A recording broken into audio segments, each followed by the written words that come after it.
Bonjour tout le monde.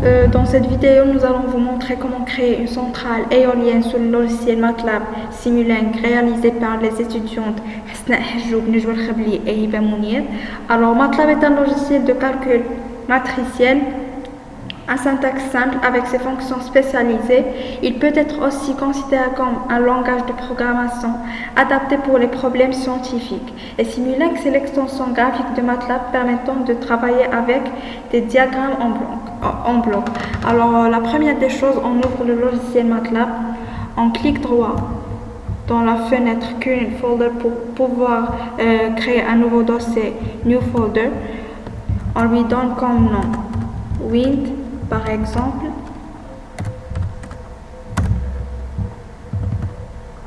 Après, on clique sur Simulink Library. Alors, quand cette fenêtre s'ouvre, pour choisir les composants, il suffit d'écrire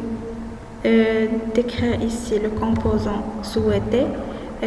Premièrement, nous allons choisir le bloc préfabriqué du générateur à induction d'éolienne. On écrit Wind.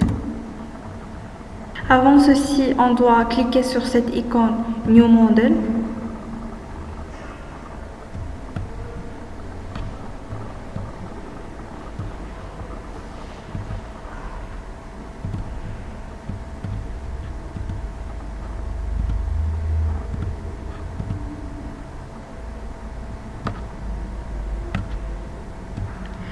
On choisit ce composant Wind Turbine Induction Generator et non pas celui-ci Wind Turbine Doubly Fed. Alors ce bloc, il doit être connecté à une source d'alimentation réactive. Comme on peut voir ici, on a trois pour les ports A, B et C parce que puisqu'on a un générateur triphasé. Et pour vous expliquer en grosso modo de quoi il se constitue ce bloc, on clique droit sur le composant, après sur Mask, Look Under Mask. Alors il se compose d'une turbine, d'un multiplicateur et le plus important à savoir est le trip. Ce dernier a pour but de savoir si l'éolienne injecte dans le réseau ou alimente la charge locale. Alors trip peut prendre deux valeurs, soit 0 ou 1. Si on lui donne la valeur de 0, ça veut dire que l'éolienne injecte dans le réseau, et au cas contraire, ça veut dire qu'il alimente la charge locale. Alors, après, on ajoute le composant Step.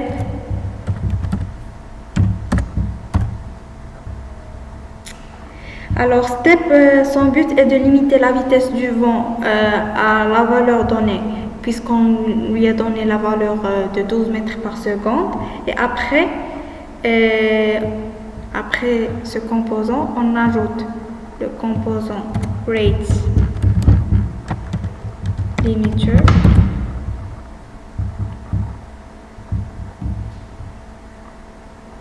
Consiste à ne pas y avoir un changement brusque, c'est-à-dire un passage d'une valeur à une autre avec une pente. Et après, on lit entre ces composants verts. Après, on doit configurer les paramètres de ces composants. On commence par Wind Turbine. Alors, nous voulons que ce générateur fournisse 1 MW. Ça veut dire ici, on va écrire 1 E6.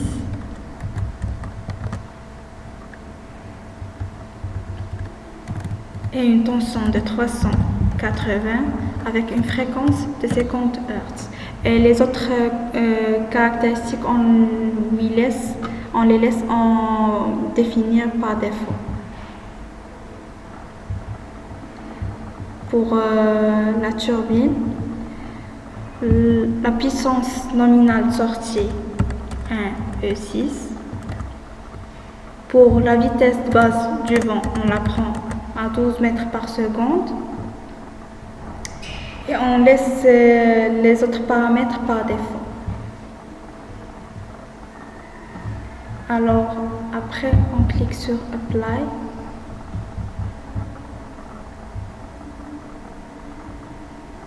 Ensuite, on clique sur Display. OK.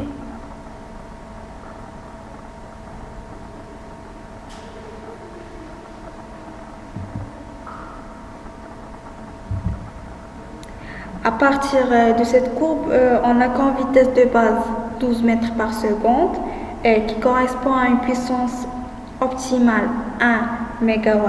Ça veut dire 1 per unit. Et alors l'angle de calage dans cette zone est égal à 0.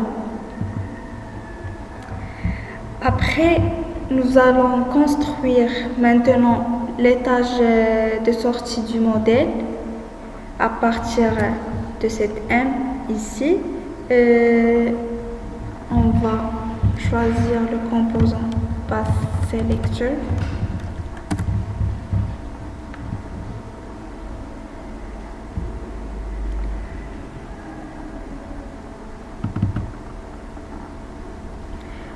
On aura plusieurs sorties.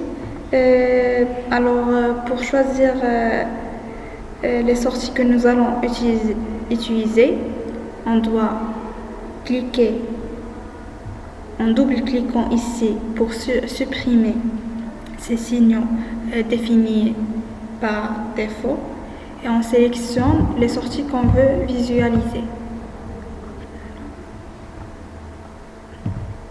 On lit M avec le Path Selector.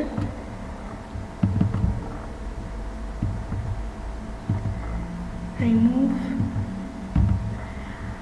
On veut visualiser la puissance active, puissance réactive, la vitesse de rotation, le couple électrique et le pitch angle. OK? Et pour pouvoir visualiser ces signaux, on doit ajouter un oscilloscope. On tape ici Scope.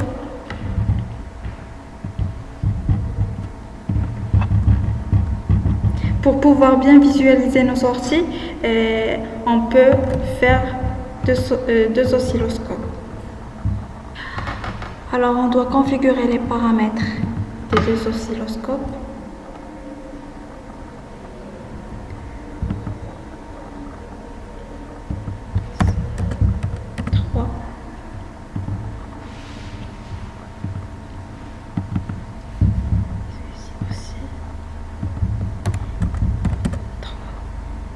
OK.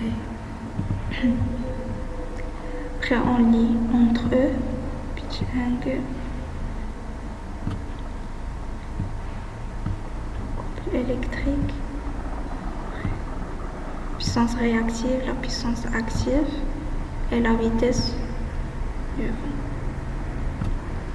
Alors, on doit configurer les paramètres de ce composant aussi. Pour le step time, on prend 5 secondes. La valeur initiale, on prend par exemple 8 mètres par seconde.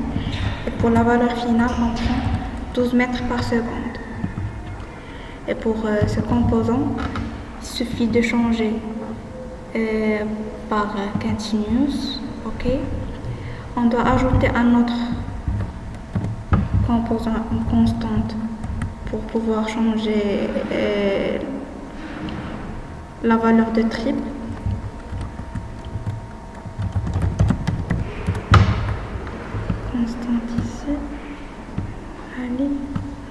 Maintenant, nous allons créer la source d'alimentation réactive.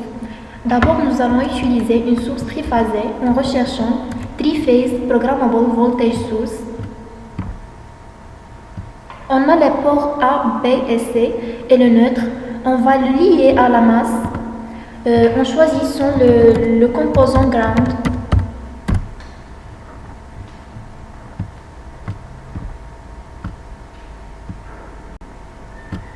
Nous la réglerons à 22 kV et une fréquence de 50 Hz.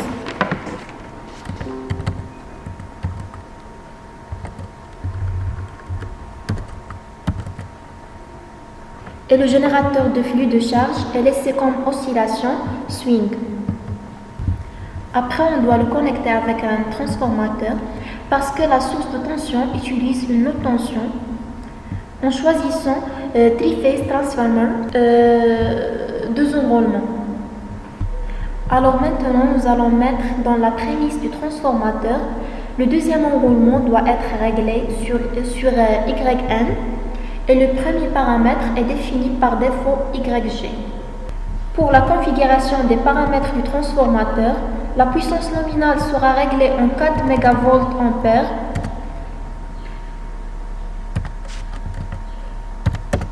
et la fréquence c'est 50 Hz. Pour le premier enroulement du transformateur, sera réglé sur 22 kV et le deuxième enroulement 380 volts. Et on va régler l'inductance de magnétisation à l'infini. On doit lier le neutre du transformateur à la masse.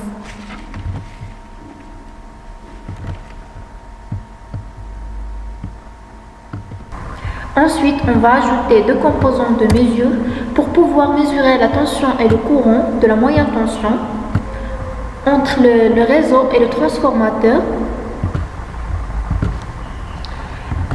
et la basse tension entre le transformateur et l'éolienne. Après, on doit configurer les paramètres de ce composant. Pour le premier bloc, on les donne comme nom, par exemple MTVABC et MTIABC.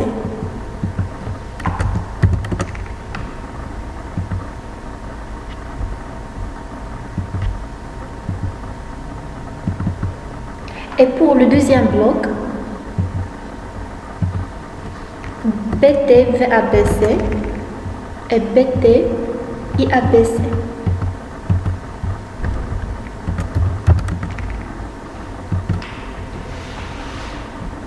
Et maintenant, on va lier entre la partie réseau et la partie éolienne.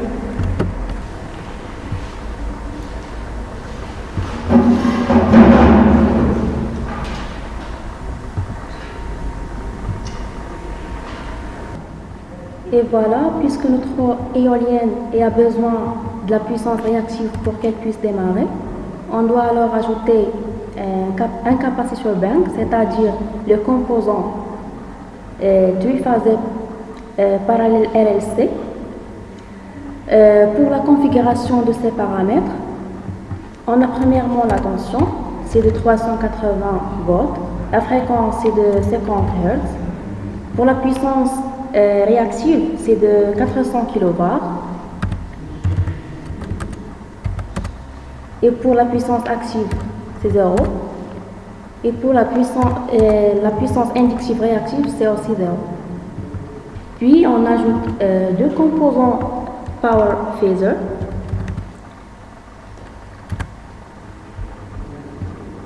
Pour calculer la puissance active et réactive, le premier, c'est pour la tension moyenne et le deuxième, c'est pour la basse tension. Ensuite, on ajoute le composant from.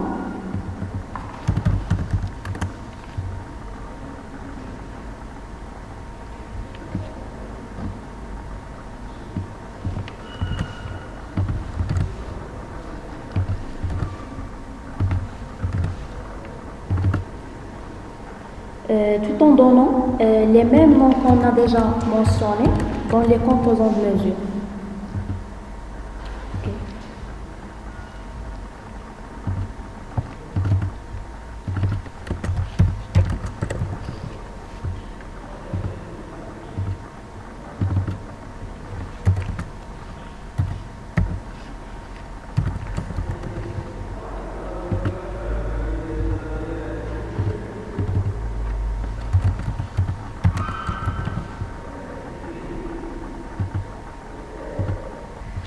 Après la liaison entre eux, on doit maintenant ajouter 4 displays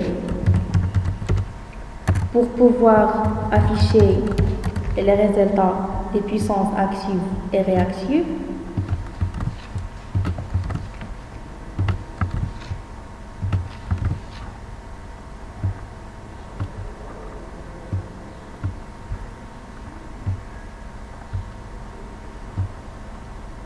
Avant de lancer notre simulation, il est nécessaire d'ajouter le composant PowerGrid qui a pour utilité l'exécution rapide des résultats. On doit identifier ces paramètres tout en changeant le type par phasor. Et alors, la fréquence, c'est de 50 Hz. Et ne pas oublier aussi de configurer les paramètres de notre système.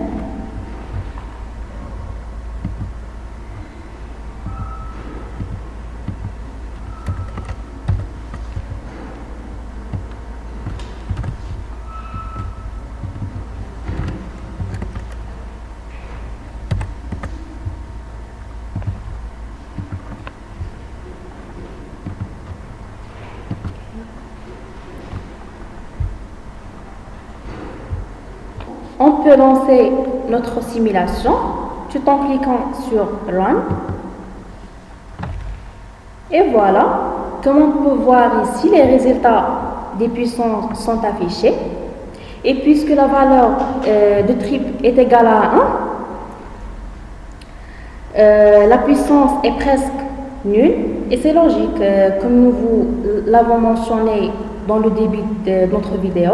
Et quand on change la constante par la valeur 0,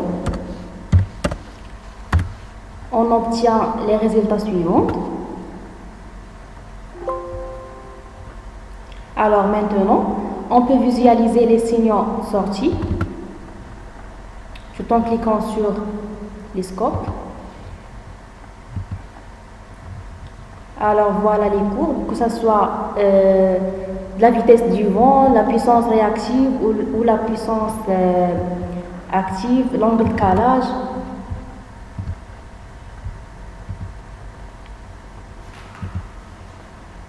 Et maintenant, on opte pour changer la vitesse du vent de 12 mètres par seconde à 20 mètres par seconde. Et on clique sur Run pour pouvoir visualiser les différents changements qu'on aura au niveau des résultats. Et voilà notre simulation. Merci pour votre attention.